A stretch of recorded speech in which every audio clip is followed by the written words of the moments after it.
अचानक से हुए एन बीरेन सिंह के इस्तीफे ने राजनीति के जानकारों के कान खड़े कर दिए हैं। कहा यह जा रहा है कि 2 साल से सीएम के इस्तीफे की लगातार मांग हो रही थी। पूरा राज्य जल गया, तहस नहस हो गया। पीएम मोदी देश विदेश के दौरे करते रहे, लेकिन मणिपुर नहीं गए और ना ही एन बीरेन सिंह ने इस्तीफा दिया। तो फिर अब क्या हुआ जो बीरेन सिंह ने इस्तीफा दे दिया? हालांकि सवाल यह भी है कि उन्होंने खुद से इस्तीफा दिया है या फिर उन्हें इस्तीफा देने के लिए मजबूर किया गया है, यानी दबाव बनाया गया है। खैर, ये अलग विषय है, इस पर भी चर्चा होगी। फिलहाल उन कारणों को जानना ज्यादा जरूरी है जिस वजह से आनन फानन में ये इस्तीफा हुआ है। तो क्या सिर्फ कोई एक वजह है वीरेन सिंह के इस्तीफे की, या फिर कई कारण हैं जिस वजह से बीजेपी आलाकमान को यह फैसला लेना ही पड़ा? इसी को समझने की कोशिश अपनी इस स्पेशल रिपोर्ट में करेंगे हम। नमस्कार, मैं हूं अंशिता। मणिपुर में पिछले 2 सालों से मैतेई और कुकी समुदायों के बीच जातीय हिंसा की खबरें आ रही हैं। मोदी सरकार और राज्य की बीजेपी सरकार सवालों में घिरी हुई थी। विपक्ष पीएम मोदी से लगातार सवाल पूछ रहा था कि मणिपुर कब जाओगे, लेकिन सरकार के कान पर तो जैसे जू तक नहीं रहेंगी। बीजेपी तो चुनावों में लगी रही, लोकसभा चुनाव में पूरे देश में प्रचार किया, लेकिन मणिपुर से और उसके आसपास से दूरी बना ली, क्योंकि बीजेपी जानती थी कि वहां पर अगर चुनाव प्रचार के लिए जाएगी तो वहां की जनता और विपक्ष हमलावर हो जाएंगे कि अब चुनाव के लिए लोग यहां आ गए। यानी बीजेपी लगातार मणिपुर से दूरी बना रही थी, उसे नजरअंदाज कर रही थी। तो फिर दिल्ली चुनाव के नतीजे आने के बाद अचानक ऐसा क्या हुआ जो बीरेन सिंह अचानक दिल्ली आते हैं, गृह मंत्री अमित शाह से मुलाकात करते हैं और फिर उसके कुछ देर बाद इस्तीफा दे देते हैं? इसके बाद से चर्चाएं शुरू हो गई हैं। हर कोई अपना गुणागणित लगा रहा है, संभावनाएं तलाश रहा है। कुछ लोगों का तो यह भी कहना है कि शायद बीरेन सिंह को अपनी कमी समझ में आ गई, अपनी गलती का उन्हें एहसास हो गया। लेकिन विपक्ष का कहना है कि बीजेपी का कोई हृदय परिवर्तन नहीं हो गया है, बल्कि जब बीजेपी चौतरफा घिर गई है, उसके पास कोई रास्ता नहीं बचा है, इसलिए मजबूरी में उसे ये करना पड़ रहा है। तो अब पहले उन तमाम कारणों को जानने की कोशिश करते हैं, क्योंकि ये भी सोचने वाली बात है कि आखिर दिल्ली चुनाव के नतीजे आने के अगले ही दिन बीजेपी आलाकमान ने यह कदम क्यों उठाया।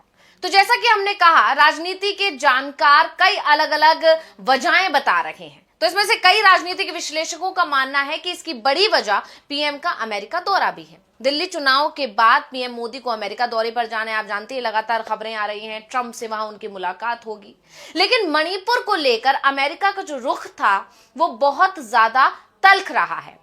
अमेरिकी मीडिया में तमाम रिपोर्ट्स सामने आई थी जिसमें मोदी सरकार की आलोचना भी की गई थी। मणिपुर में जो हिंसा भड़क रही थी उसकी चर्चा की गई थी, उसको लेकर मोदी सरकार पर कई सवाल भी खड़े किए गए थे। खास तौर पर जिस तरह से मणिपुर में चर्चों को तोड़ा गया, उसको लेकर अमेरिकी लोगों में, अमेरिकी नागरिकों में बहुत ज्यादा गुस्सा भी देखने को मिला था। अमेरिकी सरकार भी इस बात से नाराज थी। ऐसे में अब पीएम मोदी जब अमेरिका दौरे पर जाने वाले हैं, ट्रंप से उनकी मुलाकात होने वाली है, तो ये मुद्दा वहां पर उनके लिए मुसीबत खड़ी कर सकता है। हो सकता है कि मणिपुर को लेकर सवाल पूछ लिया जाए, हो सकता है कि अमेरिका में उनका विरोध हो जाए। तमाम तरह के कयास और तमाम तरह की संभावनाएं जताई जा रही थी और इसी वजह से कहा जा रहा है कि आनन फानन में अमेरिका दौरे से पहले बीजेपी आलाकमान ने यह फैसला लिया है, क्योंकि अमेरिकी विदेश विभाग ने एक रिपोर्ट भी प्रकाशित की थी मानवाधिकार प्रथाओं पर। अपनी 2023 की जो रिपोर्ट थी उसमें कहा था कि भारत के पूर्वोत्तर राज्य मणिपुर में कुकी और मैतेई जातीय समूहों के बीच संघर्ष के दौरान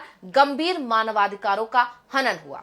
यही नहीं, अमेरिका के विदेश विभाग की तरफ से भी इस घटना को क्रूर और भयानक बताया गया था। विदेश विभाग ने कहा था कि अमेरिका पीड़ितों के प्रति अपनी सहानुभूति व्यक्त करता है। अमेरिकी विदेश विभाग की तरफ से कहा गया कि अमेरिका मणिपुर हिंसा का शांतिपूर्ण और समावेशी समाधान चाहता है। साथ ही उसने अधिकारियों से सभी समूहों, घरों और पूजा स्थलों की सुरक्षा की मांग करते हुए मानवीय जरूरतों का जवाब देने का अनुरोध भी किया था। यही नहीं, गारसेटी जो कि अमेरिकी राजदूत हैं, उन्होंने भी कोलकाता में जब वो एक कार्यक्रम में शरीक होने आए थे, तब मणिपुर में हिंसा और जो ये जान लेने के मामले सामने आ रहे थे, उसे मानवीय चिंता का विषय बताया था। उन्होंने कहा था कि अगर अमेरिका से कहा जाता है तो वो स्थिति से निपटने के लिए भारत का सहयोग करने को तैयार है। यानी साफ तौर पर कहा जा सकता है कि अमेरिका में मणिपुर मामले की चर्चा जोरों पर थी। बीजेपी की और मोदी सरकार की आलोचना भी भरपूर तरह से हो रही थी। कहीं ना कहीं अमेरिका में जो रिपोर्ट्स प्रकाशित हो रही थी उसमें यही सामने आ रहा था कि मणिपुर के मामले पर मोदी सरकार विफल है, फेल साबित हुई है। ऐसे में अब जब पीएम मोदी को अमेरिका जाना है तो इसलिए आनन फानन में यह फैसला लिया गया है, जिससे कि जब पीएम मोदी ट्रंप से मुलाकात करें तो वो ये भी दिखा सके कि उन्होंने अपने सीएम से इस्तीफा ले लिया है। अब एक यही वजह नहीं है, इसके अलावा भाजपा के अपने विधायक सहयोगियों ने भी अब बीजेपी के खिलाफ मोर्चा खोल दिया था, यानी अपनी पार्टी के खिलाफ ही मोर्चा खोल दिया था। सीएम एन बीरेन सिंह निशाने पर आ गए थे अपने खुद के विधायकों के ही। खुद भाजपा के विधायकों का एक समूह सीएम एन बीरेन सिंह का विरोध कर रहा था। कम से कम 1 दर्जन विधायक ऐसे थे जो उनके विरोध में थे और नेतृत्व परिवर्तन की मांग कर रहे थे। यही नहीं, जेडीयू ने तो खुलकर अलग होने का ऐलान कर दिया था। आपको याद भी होगा, खबर आई थी कि मणिपुर में जो जेडीयू के अध्यक्ष थे, प्रदेश अध्यक्ष, उन्होंने बाकायदा चिट्ठी लिखकर खुद को यानी समर्थन वापस लेने का ऐलान कर दिया था। हालांकि उस वक्त जब खबरों ने तूल पकड़ना शुरू किया और ये खबरें आने लगी कि एनडीए से अब नीतीश कुमार अलग हो जाएंगे, बीजेपी और जेडीयू के बीच दरार पड़ गई है, तमाम तरह की अटकलें जब लगने लगी, तब नीतीश कुमार ने प्रदेश अध्यक्ष को अपने पद से बर्खास्त कर दिया था। यानी 1 या 2 नहीं बल्कि अनगिनत वजह हैं। इसलिए दिल्ली चुनाव के नतीजों के आते ही बीजेपी आलाकमान ने यह बड़ा फैसला लिया है और एन बीरेन सिंह को मजबूरी में यह इस्तीफा देना पड़ा है। इसके अलावा अब जब इस्तीफा हो गया है तो मोदी सरकार पहले से भी ज्यादा बुरी तरह घिर गई है, क्योंकि अब इस इस्तीफे को उसकी रणनीति बताया जा रहा है। विपक्ष ये बताने की कोशिश कर रहा है कि ये कोई दुख नहीं हुआ है बीजेपी को या बीजेपी आलाकमान को कोई जनता के प्रति सहानुभूति नहीं हो गई है, बल्कि अब क्योंकि वो घिर चुकी है इसलिए उसे ये फैसला लेना पड़ा है। अब इसको लेकर नेता प्रतिपक्ष राहुल गांधी ने भी बाकायदा ट्वीट करके सरकार को घेरा। उन्होंने लिखा कि करीब 2 साल तक बीजेपी के सीएम बीरेन सिंह ने मणिपुर में बंटवारा कराया। मणिपुर में हिंसा, जान माल के नुकसान और भारत के विचार के विनाश के बावजूद पीएम मोदी ने उन्हें बने रहने की अनुमति दी। सीएम बीरेन सिंह के इस्तीफे से पता चलता है कि बढ़ते जन दबाव, सुप्रीम कोर्ट की जांच और कांग्रेस के अविश्वास प्रस्ताव ने फैसले पर मजबूर कर दिया है। उन्होंने आगे लिखा, दरअसल मणिपुर विधानसभा का जो बजट सत्र है वो 10 फरवरी से शुरू होना था और कांग्रेस सरकार के खिलाफ अविश्वास प्रस्ताव ले आई थी।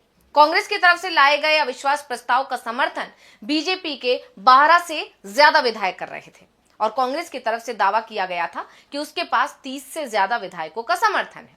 मणिपुर विधानसभा में कुल 60 सदस्य हैं, ऐसे में 31 विधायकों के समर्थन की जरूरत है और बहुमत बीरेन सिंह के पास नहीं दिख रहा था और इसी दबाव में बीरेन सिंह को हटाने का फैसला बीजेपी आलाकमान को करना पड़ा। वैसे और भी दबाव थे, लेकिन सबसे ज्यादा जरूरी और प्राथमिकता राज्य में शांति बहाल करना और मणिपुर के लोगों के घावों को भरने के लिए काम करना है।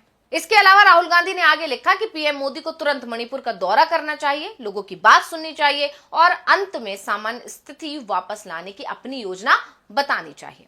सिर्फ राहुल गांधी ही नहीं, राहुल गांधी के अलावा विपक्ष के तमाम नेता भी अब बीजेपी सरकार पर हमलावर हो गए हैं। कांग्रेस नेता और प्रवक्ता ने भी इस इस्तीफे के पीछे की बड़ी वजह का खुलासा कर दिया है। उन्होंने कहा कि मणिपुर में बीरेन सिंह का जो इस्तीफा है ये कोई मृत अंतरात्मा के जागने से नहीं दिया गया है, ये मजबूरी में लिया गया निर्णय है। और क्या कुछ बोली है सुप्रिया सुने, पहले सुन लेते हैं। मणिपुर में बीरेन सिंह का इस्तीफा उनकी मृत आत्मा जागृत होने से नहीं हुआ है, ये मजबूरी में लिया हुआ निर्णय है और सोची समझी साजिश है इसमें।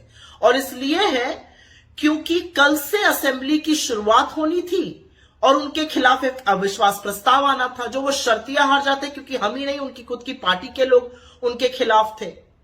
यही नहीं, जो 9 एमएलए वो तोड़ ताड़ कर जदयू और एमपीपी से लाए थे वो डिस्क्वालीफाई होने के, अयोग्य होने के कगार पर खड़े हैं। और तो और अब असेंबली सस्पेंडेड रहेगी तो बीरेन सिंह से ना कोई सवाल पूछा जाएगा, ना कोई एक्सप्लेनेशन मांगा जाएगा। एक जरूरी बात यहां पर बता दें कि सुप्रीम कोर्ट ने 4 फरवरी को सीएफएसएल को यह जिम्मेदारी दी है कि वो एक कथित तौर पर जो ऑडियो क्लिप है बीरेन सिंह की, जिसमें वो दम भर रहे हैं हिंसा भड़काने का मणिपुर में, उसकी जांच कर उसको सील एनवेलप में उसकी जांच रिपोर्ट दे दे। इन सब चीजों के चलते हुए एक सोची समझी साजिश ऐसा लग रहा है जिसके तहत ये इस्तीफा हुआ है। यानी कहा जा सकता है कि बीजेपी सरकार पहले से भी ज्यादा बुरी तरह घिर गई है।